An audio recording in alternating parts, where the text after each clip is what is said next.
Lehenengo irakurgaian, zenbakien liburukoa, jaunak Moisesi bere herria modu hontan bedeinkatzeko eskatu dio.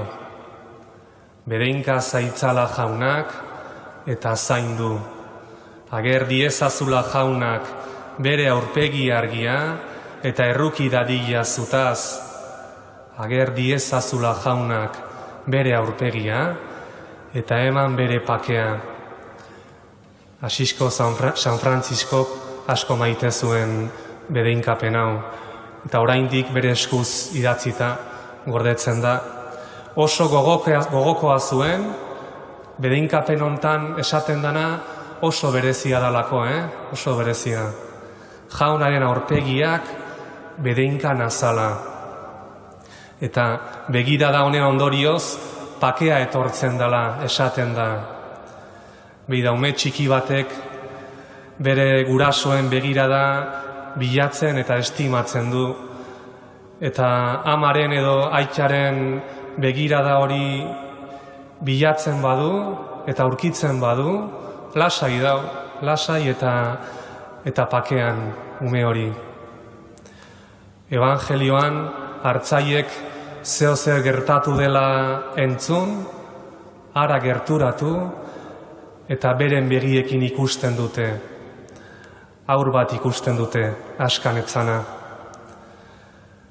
Aurrean daukagun urte berri hau, pakean hasi dezakegu, arazo asko baditugu ere, aurreko urtea benetan latza izan bada ere.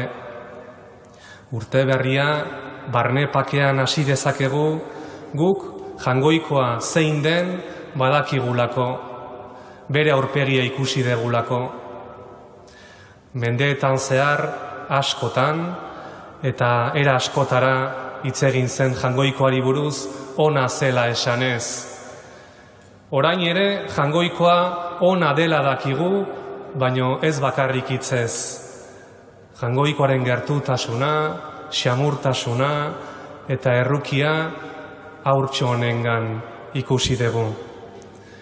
Gaixoekin ikusi dugu, emagalduta zergalariekin, ukatu duen Pedrorekin, gurutzean etxaiak maitatzen ikusi dugu, eta piztueraren ondoren bere ikasleak adorez betetzen.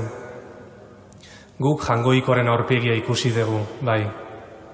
Horregatik, urte berri honen hasieran, bedeinkapen hau eskatuko digu jangoikoari. Aurten, Jesusen aurpegia ikus dezagula, eta berak guri begira gaitzala. Harrigarria da benetan, Jesusen jaiotzaren berri izan zuten lehen pertsonak zeintzuk izan ziren jakitea.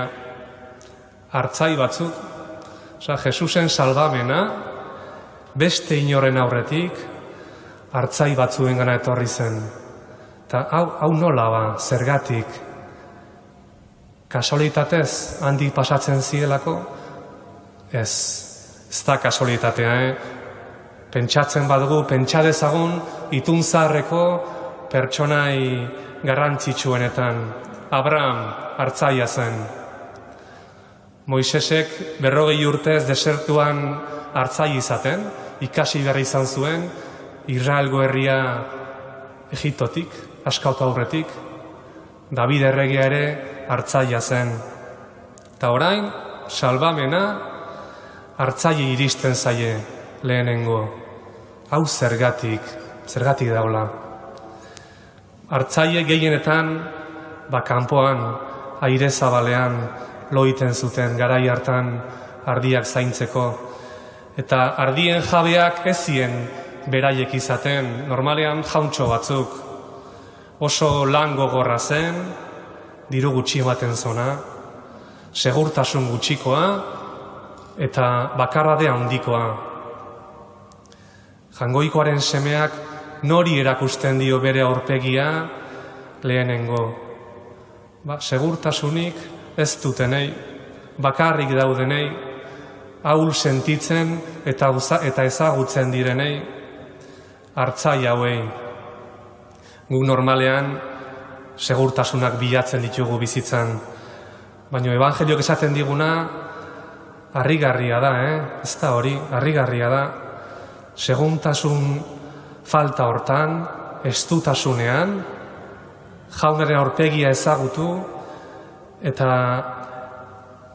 bere aurpegia ikusteko aukera zoragarria irekitzen dela. Larritasunean, benetako pakea lortu dezakegula, iritsi dezakegula. Jaunak Jose eta Mariagan jarri zuen baita bere begirada. Mariaren humiltasunean, gaurko festaburuan, Maria modu berezian bedeinkatzen dugu Jainkoaren ama delako. Agur Marian beti esaten dugu, bedeinkatu azu andre guztien artean. Zugatik Maria gu lasai gaude pakean. Jesusengatik noski gaude pakean, baino zuk eman diguzu Jesus. Jangoiko aitak zure bidez Jesus eman digu, eta horregatik pakean gaude. Maria ulertzen duenak Jesus ulertzen du. Maria benetan Jangoikoaren ama dela ulertzen duenak Jainkoaren gertutasuna eta maitasuna benetan gurekin dagoela ulertuko du. Eta Maria Jainkoaren ama ez dela esaten badegu, ordun Jesus zein da. Ordun Jesus errabino interesgarri bada, gauza eta irakatsi ederrak dituena, baino beste maisu bat azken finean, beste askoren artean. Maria Jainkoaren ama delako gure bizitza benetan bedeinkatua da. Jesusengan Jainkoaren maitasuna jaso dugu, bere pakea eta piztuera. Urte honen hasieran bedeinkapena eskatuko dugu. Guretzako, gure seme alaba, anaia arreba, aitona mona, biloba, lagun, eta gizon emakume guztientzako, gaixoentzako, medikuentzako, erizainentzako, bakarrik dauden guztientzako. Bedeinkapena eskatzea, dena gure eskuetan ez dagoela aitortzea da. Jesusen eskuetan gaudela jakitea, eta bere amaren eskuetan, eta hauek esku zoragarriak, bikainak dira.